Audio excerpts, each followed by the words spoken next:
Welcome to the premiere of Toppermost of the Poppermost at the Fest for Beatles fans.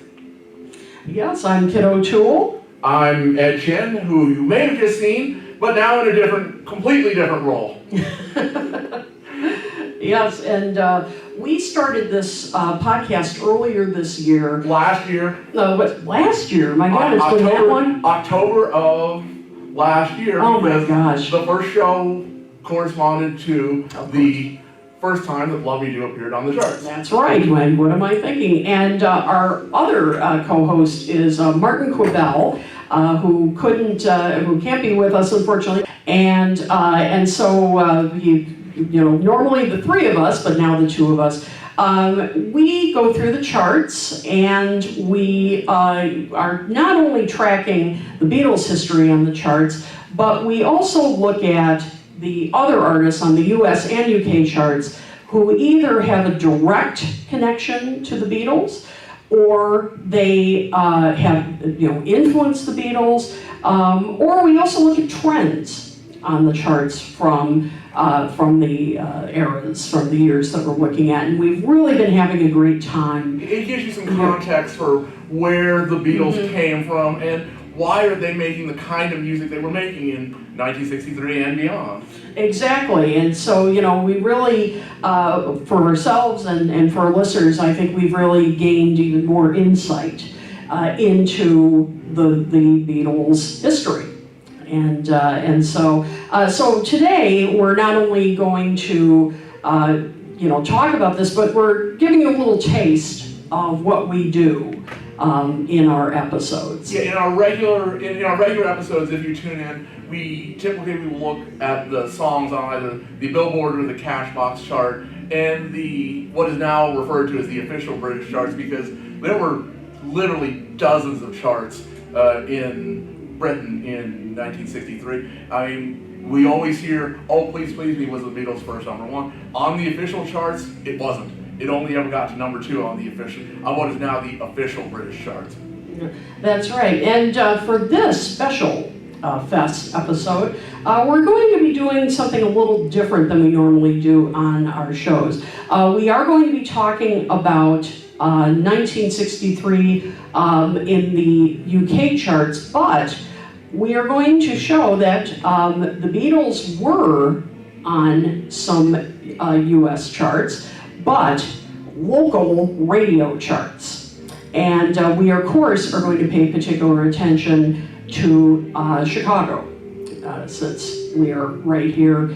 And also featuring, we always do a feature on our show. So we're starting with our feature on WLS radio legend Dick Biondi, who just recently passed away, unfortunately. Yes, and it really hit me particularly hard because I wasn't around when he was on the radio in the 60s, but I was listening to him in the 80s when he was on WJMK, which was an oldies station here, Magic 104, and I was really starting as a teen to discover the Beatles and discover 50s and 60s music, and I often have called him my teacher because he knew everybody. He knew a lot of the musicians personally.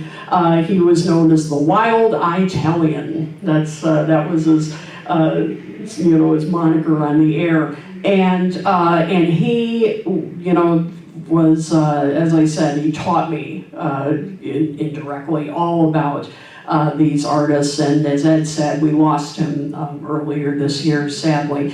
But as you may know, he played a part in breaking the Beatles in America, and he is most known for being right here in Chicago on WLS.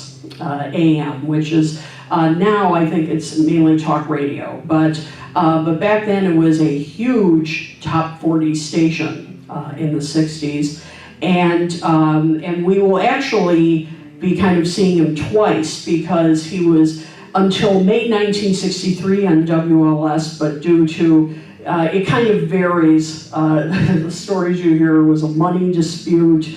maybe some other reasons, he left and went to a station in LA. KRLA. KRLA, yes. And ended up becoming a disc jockey there. But he is considered, it's debated if he is really the very first Well, DJ. I mean, we can't know. There is a small possibility that someone played My Mommy. We know the record existed, and we know that they sent out some copies to the radio station, but we have no record of anybody ever actually playing it. Yeah, exactly. So it's kind of debated, but I think we can safely say he was one of the earliest. For sure. For sure. To play a Beatles record in America, and really, Please Please Me specifically, and so he is credited as being one of the very first DJs to play a Beatles record in America. All right, so we will move on to the British charts, which is what we usually do. We have chosen the weeks that correspond to when they appeared in these various local charts in the U.S. Mm-hmm. Indeed. So we're looking at March 12th, 1963. And so we're looking at number one.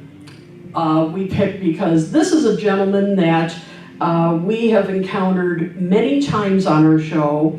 We call him one of our buddies. And he was a rival with George Harrison and sort of Paul McCartney for the love of Iris Caldwell, the sister of Rory Storm. Yes, indeed. Frank Ifield. And he was known as one of the great yodelers, believe it or not. Listen to the last episode where there's a Frank Ifield song excerpted, which is called It Turned Into a Yodel.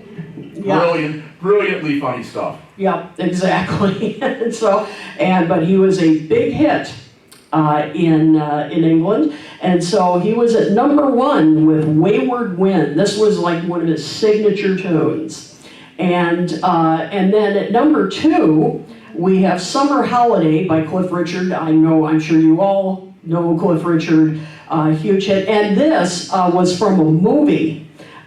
Which I think was also called Summer Holiday, as I recall, that was from this film, and you can see clips of it on YouTube. It was kind of a typical film of the day. I mean, Cliff Richard was, as we all know, a teen idol, and so it was, kind of a musical film that was typical of the time. You can kind of see from watching that why Hard Day's Night was such a breakthrough movie that was so different. It wasn't just sort of the typical teen beach romp kind of film.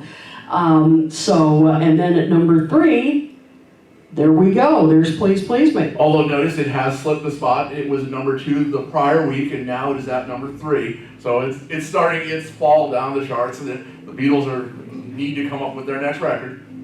Yes, indeed. So we got that. And then at number 18, here we have one of their biggest influences. Here's Elvis with One Broken Heart for Sale. And then number 28, you have Mr. Ackerbill, very old school British entertainer, but the song he's doing is A Taste of Honey. Yep, very interesting to see this on the same chart. Now, interesting note, Ackerbill was part of what was the traditional jazz movement, or trad jazz, as they called it in Britain. And this is an example of sort of the old and new clashing on the British charts. These were the kind of records that, were fairly popular on the British charts, these sort of instrumentals, and as I said, these traditional jazz kind of records that would soon be gone. Well, and famously, when Mick Jagger would induct the Beatles into the Rock and Roll Hall of Fame, he said, George came up to me and said, "Are you going to say nice things about us?" What he ended up saying, "Well, I'm glad the Beatles came along because before them, there was Ackerbill." Yep, yeah, he got a nice little dig in at Ackerbill. So it's very interesting, these charts. You see kind of the clash of the older kind of records, the pop records, You have, of course, Elvis, that influenced the Beatles, and then, Frank Ifield, and then here comes the new with the Beatles. All right, so we move on to what will correspond to the next American chart we will see shortly as we move on to the American charts, the week of April the 25th, 1963, and things have already started to change in the UK. There, at number 1, is Jerry and the Pacemakers with How Do You Do It? Yeah, I mean, we're starting to see the George Martin stable coming in here. There's, How Do You Do It, which, as we know, the song that the Beatles turned down. And, and the Jerry and the Pacemakers definitely had the big hit with it. And I know it's been debated as to, whether the Beatles version was, was it that great or not? But I think we all agree that the Beatles made the right decision. And it's interesting, to think that that was really nervy of the Beatles, these newcomers, let's face it, to say to George Martin when they were given this song to do, to say, no, we can do better. And think about that, they were a new band. This was in the days where, the producer handed you a song and said, this is what you're going to do. So pretty amazing to think about. But it is a good pop song. I mean, we talked about it on our show. I mean, it sticks in the head. And during the Pacemakers, well, I love. And for the longest time, they were guests at the fest. Yeah, absolutely. Well, Jerry was. I mean, yeah, the Jerry. Pacemakers were whoever he had behind him at that point in time. But very much missed. All right, so we move on to number 3, that next Beatles single that I was speaking of. There's For Me to You. The interesting thing about that song this week, it had jumped 20 spots. It was number 23 before. This week, it is at number 3.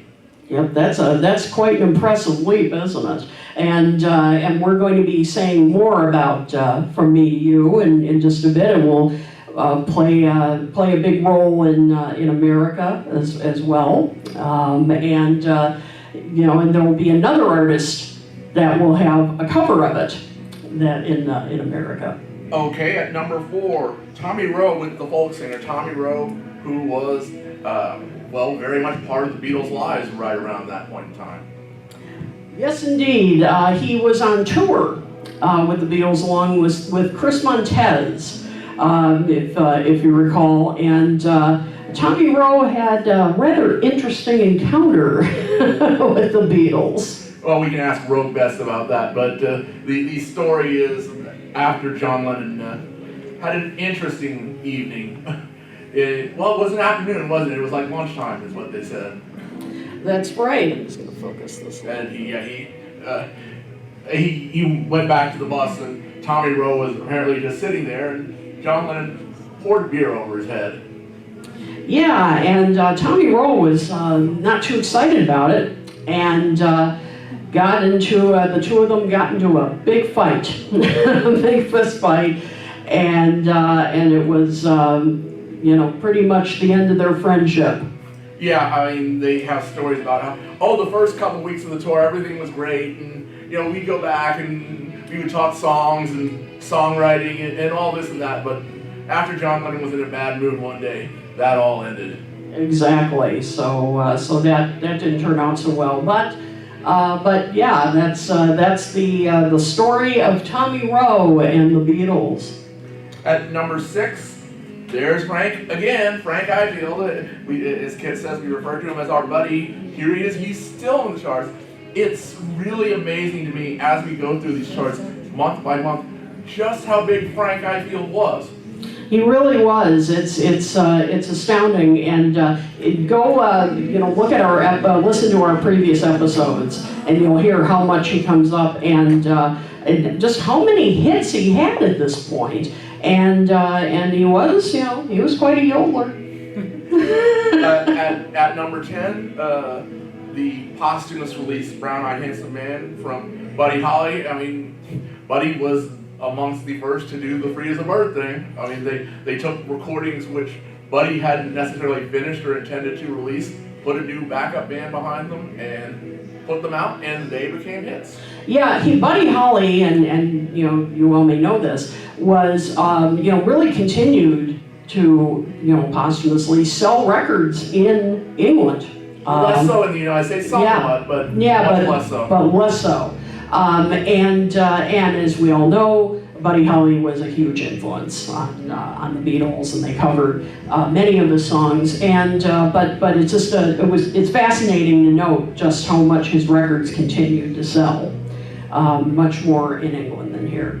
At number 47, What Was Me from Helen Shapiro. Helen Shapiro was also on tour with the Beatles right around this time.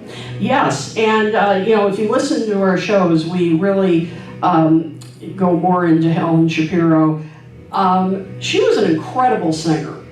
She really was, but she was blessed and cursed with her voice because she had this incredible smoky quality. And she was just a kid. But that's the problem. That was the problem. She sounded so much older than her years, and so I think that they had trouble, probably the producer, finding material that was really appropriate for her in a way that she did sound so much older. Yeah, but kiddie songs didn't work for her voice, and you don't really want a 16-year-old singing lovelorn, heartbroken songs. Yeah, because it just wasn't appropriate for her age, but she did have, I thought, a great voice. And as we all know, she the Beatles toured with her, and they became great friends. And the Beatles wrote "Misery" originally for her. And you can see "Look Who It Is" on YouTube, where Helen Shapiro is having fun with the Beatles. Yes, yeah, that's a great clip. If you look it up, it's just clear how much the Beatles were really fond of her. And I apologize, that's out of order, but number 40, a song we all know, "Some Other Guy" by the Big Three. A Brian Epstein act, and probably the least successful of the Brian Epstein stable. Yep, which is a shame, because as we all know, this is a great song. Come on, "Some Other Guy," and became a classic for Mersey beat groups. So many of them covered this. Well, Elvis Costello still prefers this version to the Beatles BBC version of it. Yeah, I don't agree, Elvis. I don't agree with that. The cavern version is one of the greatest things ever. But, hey, he's Elvis Costello, and who are we? Yeah, exactly. And by the way, before you say, why are we picking on the Big Three? The Big Three agreed. The lead singer later said in an interview they weren't happy with their recording either. That they were, I think they said they were tired that day, and he said, they agreed it was not one of their best recordings. Well, it was one of the reasons why they would have their disagreements with Brian and eventually leave. Yep, that's right. All right, so now we're up to August 10th, 1963. In the UK, the acts which will become British invasion acts are really starting to take over the charts. Indeed, and we have at number 1 a group that we know. We really see here, we're going to see a lot more British invasion here, and here's a big one, The Searchers, with "Sweets for My Sweet." Yeah, Martin described that as an all-time classic. It's a little bit less so here in the States. We all, or most of us, know the song, but it's not quite the classic that Martin said that it was. For the UK, I'm sure it is. Yeah, and if you remember, in the group, I think it's, I'm trying to remember where it was. It was in the Beatles' first US video. I'm trying to remember where the Beatles were asked what their favorite groups were. And I remember John saying The Searchers and the Rolling Stones. Yeah, and Brian is quoted as saying, what is his one regret? His one regret was he had a chance to sign The Searchers, and he didn't. He said, if I could change one thing, I would go back and sign them as well. Yep, exactly. So all right, at number 2. Well, why would? There he is yet again. there's our buddy Frank with Confessin'. Yep, just incredible. This man racked up the hits. Just amazing. Okay, at number 3, Devil in Disguise, which we've decided is not a song, it's not the best of Elvis's material, and that John Lennon was on Jukebox Jury right around this time, and he compared Elvis in this song to Bing Crosby. Yep, ouch. Yeah, if you look it up on YouTube, or is it on YouTube? The audio is on YouTube. Sadly, the video no longer exists. Yeah, and he was on Jukebox Jury, and he, where, artists would rank the new singles of the week, and we're told, is this a hit or a miss? Potential. And boy, John was in a really bad mood. He said everything on the charts that week was a miss. Amongst the other songs was "On Top of Spaghetti." Yep. Which, since we're mentioning Dick Biondi actually had a local hit here in Chicago with a song called "On Top of Pizza," which was just another modified version of "On Top of Spaghetti." Exactly, but yeah, he did not like "Devil in Disguise," so that was, rather awkward. Number 4 is a song that we all know, "Twist and Shout," but this one is by Brian Poole and the Tremolos. Now, Brian Poole and the Tremolos are well known to us because they are the act that Decca decided to sign instead of the Beatles on January 1st, 1962. Oops. Yeah, that was not a good move by Decca. And despite the fact that the lead singer of the Tremolos said that, we've been doing it for years and we thought it was a great version, it is an almost exact duplicate with a very slight variation in the guitar line. They're doing a little bit more of the Latin, the La Bamba kind of beat than the one that the Beatles would end up using. Exactly. But other than that, it's a pretty close copy. On to number 9, we have "I Like It" by Jerry and the Pacemakers, their follow-up, which is, I personally don't like it quite as well as some of their other hits, but it's catchy. It's a catchy track. But again, we have more George Martin. At number 10, "You Can Never Stop Me Loving You" by Kenny Lynch. Kenny Lynch was the one who ended up doing the cover of "Misery," and Kenny Lynch is one of the gentlemen who would appear on the Band on the Run cover many years later. And I'll tell you, as we've been working on this show, Kenny Lynch has been a great, discovery. I hate to say that, our British listeners would probably say, "Where have you been?" But Kenny Lynch is a great singer. He could have been like a Motown-style artist if he were here in the States. Absolutely. I really encourage you guys to go look up his stuff. He was just a great old school soul singer, and this is a great example, this song, "You Can Never Stop Me Loving You." So I really encourage you to go look up his catalog. At number 11, a gentleman you can just walk over to the other side and see, Mr. Billy J. Kramer with "Bad to Me." And here we go. This is an example of Lennon and McCartney's growing hit-making prowess. This is, of course, they wrote this and became a big hit for Billy J. At number 20, "Now From Me to You" is falling down the charts. Once again, the next thing from the Beatles needs to be coming along, and well, it will. Yep, that's right. It'll come very soon.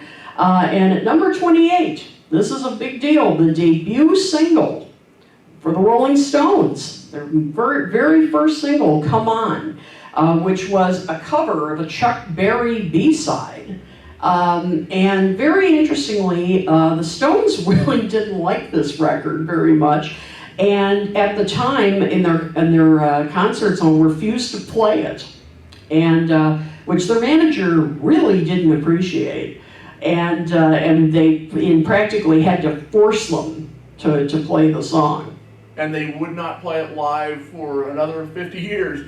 Because on the 50th anniversary tour, there's one show where Mick says, someone told me that it was 50 years ago that we released "Come On." I kind of remember it, and he sort of remembers about the half of the first verse. Yep, it's on YouTube. I think just the audio. Just the audio, yeah. Yeah, you can hear, and he just sings like a couple lines, and then it's like, okay, moving on. So even now, they can't stand this song. And finally, yet another one from Billy J. Yet another Lennon-McCartney song, Do you want to know a secret? Yep, and it's going down the charts at this point. But yeah, so Billy, and we're hoping for a future episode we might be able to get Billy on our show. Quite possibly. Let's hope. Let's hope. All right, so now we're going to move over to the American charts. Again, what we would normally do is the national American charts. This time we are looking at some local charts because every town had a pop radio station or two, and each of them would put out their own charts. It's not like it is today. Today there is very much a unified playlist for every pop or rock radio station in the country. At the time, DJs could choose what they wanted to play. Exactly, but yeah, very different time back in the early 60s, and the playlists, really differed. And so we're going to briefly go through some of these playlists, and we'll show you that the Beatles did indeed appear on some of these local stations. And we're going to show you again, just to give you a taste of what we do on top of most of the Poppermost. Also pull out a few other songs of interest, some that have connections to the Beatles and some that just show you some of the trends that were of that time. And we're going to start with a station near and dear to our hearts here in Chicago, WLS with Dick Biondi. And check it out, Please Please Me. It was on the playlist here, number 35. And yes, it was spelled with 2 T's. Well, and we actually have an air check of Dick Biondi playing Please Please Me at the time. It's really pretty amazing. Yeah, I mean, talk about a piece of history. Now, it's spelled with 2 T's because, of course, since, it was on VJ in America, Please Please Me, that's how they spelled it. They spelled it with 2 T's. Great spell checking there. And it wasn't that anyone had influenced him to play this record. There are several stories from the VJ folks that Dick Biondi just picked up this song and said, I like this song, I want to put it on the air. And that was how it ended up being played. It was in the records that VJ sent over to him. This is the one that he chose. Exactly, and of course VJ, local label, so yeah, I mean, and that just wouldn't happen today. I mean, with playlists being so kind of standardized, and so we have that, and then some other records on that were getting airplay at the time that have some Beatles connections. Number 2, He's So Fine by the Chiffons. Of course, we know one of the connections with My Sweet Lord. But also, of course, produced by Phil Spector, which, who he would work with many years later with George Harrison and with John Lennon. At number 9, Linda by Jan and Dean. Anybody out there want to tell us who the Linda in question actually is? Linda Eastman. Yep. You got it. And if you want to find out exactly how and why the song was written, we have that story in our full show. Yes, yep, we went into the whole story, and it's really a fascinating one. Number 14, In Dreams, Roy Orbison, and of course, the Beatles supported Roy Orbison on tour, and he would have a great influence on them in their songwriting. Please Please Me started out as a slow Roy Orbison kind of song before George Martin encouraged them to rewrite it to be a faster song. And of course, Roy would go on to be a traveling Wilbury in the late 80s. And if you look at the WLS chart, I mean, you can't quite see it, but you get an idea. It was very well printed, and they always had the various jocks pick photos down at the bottom. One of the ones that we have has a cigarette advertisement on the back, which is, well, not something you'd see these days. No. Yeah, very, very of the time. So now we move on to KEWB. May the 4th. May the 4th, and why, look, here it is. Please Please Me, number 40, with the Beatles. And so it was getting airplay there. Now, trend that was going on at the time on the charts, there was a Latin trend, and of course the Beatles would experiment with this in some of their songs, including in I Love Her and many others. But there was an interesting trend going on that I learned about in researching for our shows, and it was called Boogaloo. And it was a kind of music that was sort of a cross between R&B, rock, and Latin, and it was kind of the precursor to salsa. Salsa would really take over in the 70s. And two songs are on the chart that represent that. El Watusi by Ray Barretto and Watermelon Man by Mongo Santa Maria. And if you hear, and Watermelon Man is actually a cover of Herbie Hancock. Herbie Hancock came out with this song first. And there's a great story that goes along with that, and we actually have a snippet of an interview where he goes into how that came into being. Exactly, and you can listen to that episode to hear the full story. But another song that came out of this that was out maybe a year or two later is called I Like It. And if you've heard the Cardi B song I Like It, it samples that. So you've heard it, and that's Boogaloo. So that's one trend. And then we move on. Motown was really, at least in the charts, something new at this point in time. You can see a couple of Motown songs that were in these charts. Yes, indeed. Yeah, and of course we all know that Motown hugely influenced the Beatles.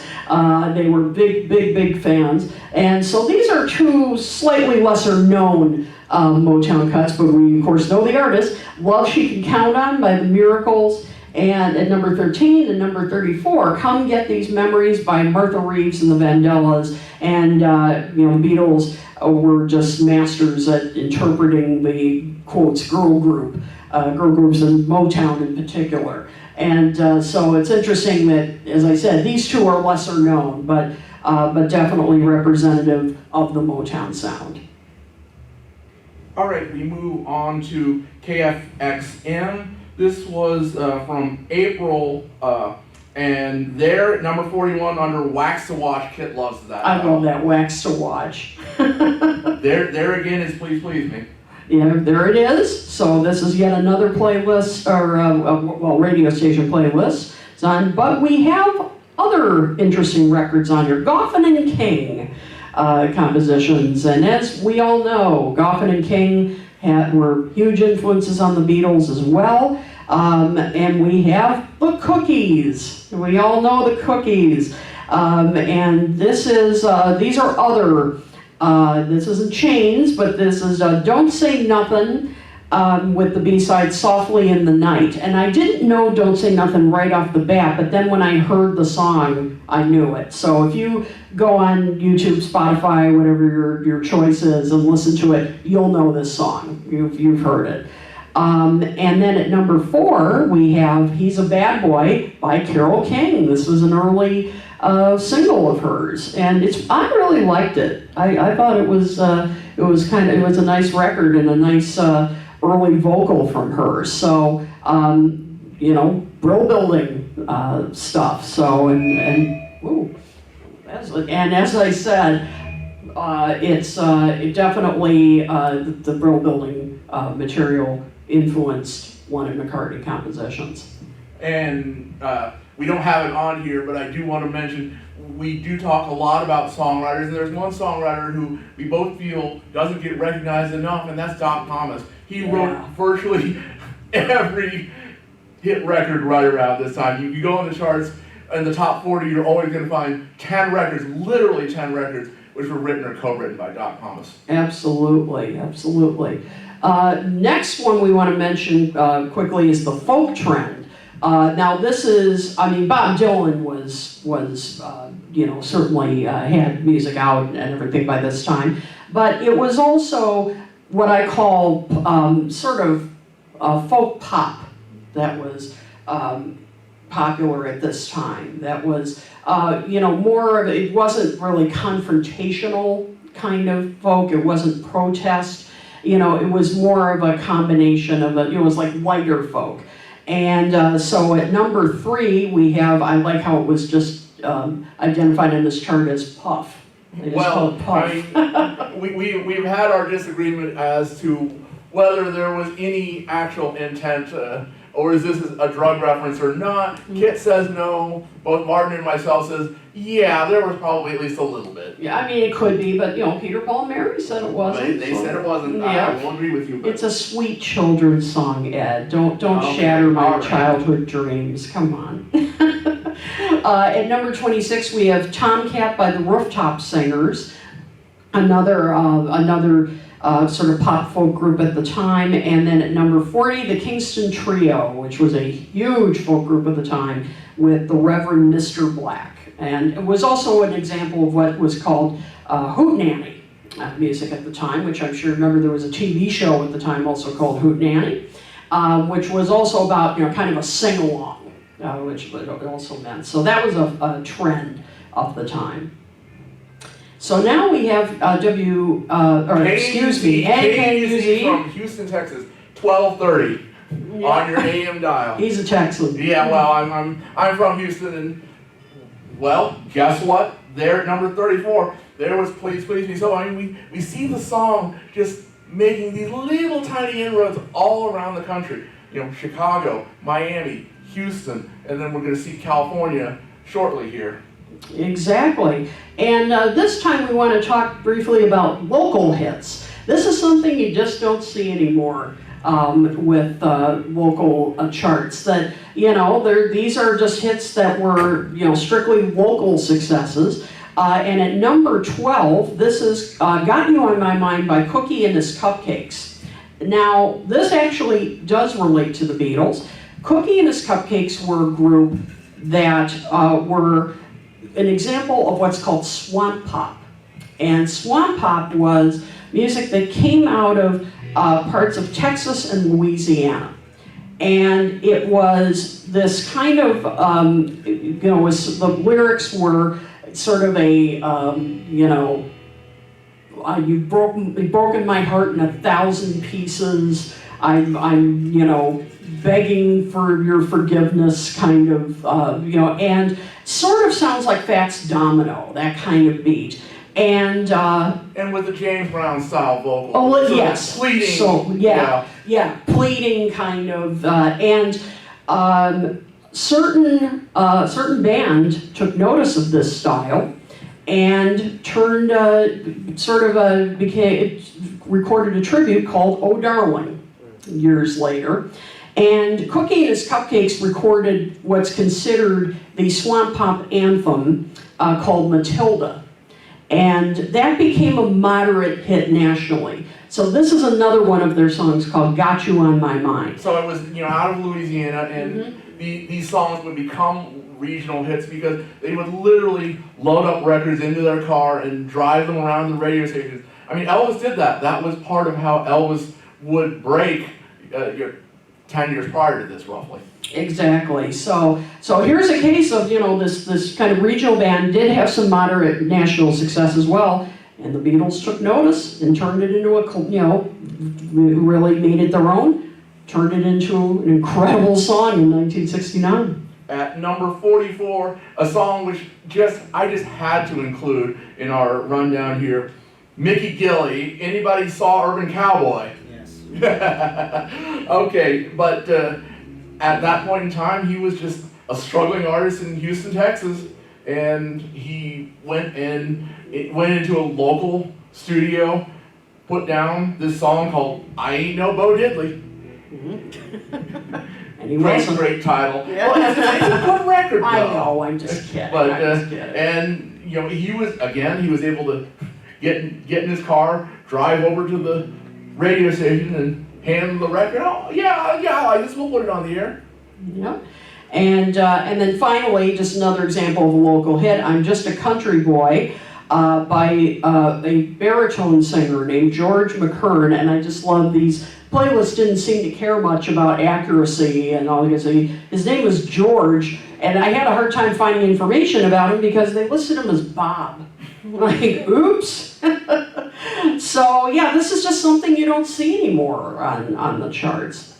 So here we go. This is a station in Miami. WQAM, and you will note, this is just a type thing mimeoed on orange paper. Yep. You know, and we've had some really nice looking local handouts, usually something that someone would pay for and put their advertising on the bottom. No such luck here. No, absolutely not. And so here we are, number 47, they have Please Please Me listed. And at number 28, we still have Do Run Run by the Crystals, again, the Phil Spector connection. And we have another trend to point out, surfing music in 63, yeah, there you go. That was a big trend, and one that, of course, was probably the king of all surfing songs, Surfin' USA by the Beach Boys. Well, and as we are to learn, the night after they cut this record, they actually drove it down to Dick Biondi and, oh, here, we want you to play this, and he would. Yep. So there we go. Dick Biondi strikes again. And of course, they did get into a little trouble later with Chuck Berry because this, of course, is based on, was it Sweet Little 16, I think it is.